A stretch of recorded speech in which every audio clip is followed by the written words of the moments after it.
जुहार 8 पे कमिशन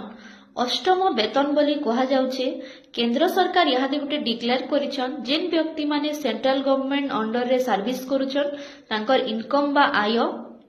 3 गुणा बढ़वा बोली कहा जाउछे। ठीक कथा इतरे दुखी हबार किछि नाइन जे जेन व्यक्ति परिश्रम करछे ताके उचित मूल्य मिलबार कथा हेले यहाँ दे देखबे बोले समस्तंकर गोटे चर्चा भी हिचे गोटे प्रश्न भी उठुचे कि हमर देश रो जेन अर्थ व्यवस्था अछि ता काना 100 रो जेन 2 भाग व्यक्ति अछन सेमांकर मांकने खाली दियाने हेबार तो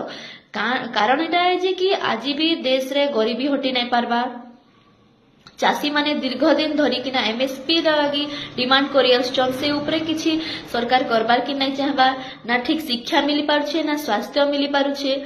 आउ भी देखबे बोले बहुत जगह रे लोक पिला माने एम्प्लॉयमेंट चाकरी नै पावर बोली बाहर के काम करी जाउछन जेन भी आपण देखुन हॉस्पिटल रे हो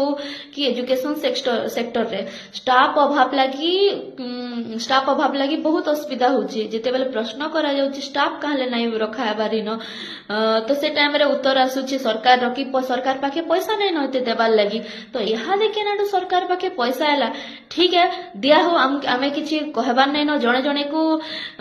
माने 1 लाख 1 कोटी तक भी दिया जाने लेकिन समस्त को समान हिसाब रे दिया जिबार कथा। आउ जेते बेले सरकार किछि दिन आगे से निजे ही सरकार कहितिले कि आमे अष्टम वेतन उपरे किछि भी प्रस्ताव यादे नै पको हेले सडन 2 दिन रे केना एटा प्रस्ताव बसी करी तांगर मीटिंग बसी किना डिक्लेयर भी ही गला तो यूपरे निहाती भावे जनसाधारण बुद्धिजीवी माने प्रश्न पचराबार कथा सरकार के जेहेतु इटा गोटे आगे देखबे हमर देशर सारा भारत देशर गोटे आर्थिक व्यवस्था उपरे निहाती भावे युवपीढ़ी मानके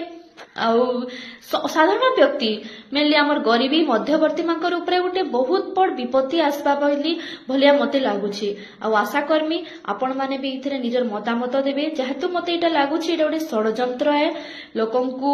भुआ बोलावार लगी कि गुटे साइड हेबो गुटे साइड लोकन को देखबो नै एक्चुअली रे काना दरकार इहादी मोर मतरे तो जणे के 10 लाख देवार अपेक्षा 10 लोग के 1-1 लाख देवाटा ठीक है। आउ जणे जदि देखबे 5 महला घर करिकिना रहउतबा आ जणे जे खायबार लागि मुठे नै पड़तबा तो इटा का अर्थ व्यवस्था अछि देखुन आपण माने इथिर ऊपर निहाती भावे विचार करून् आपण मानकर मत रखुन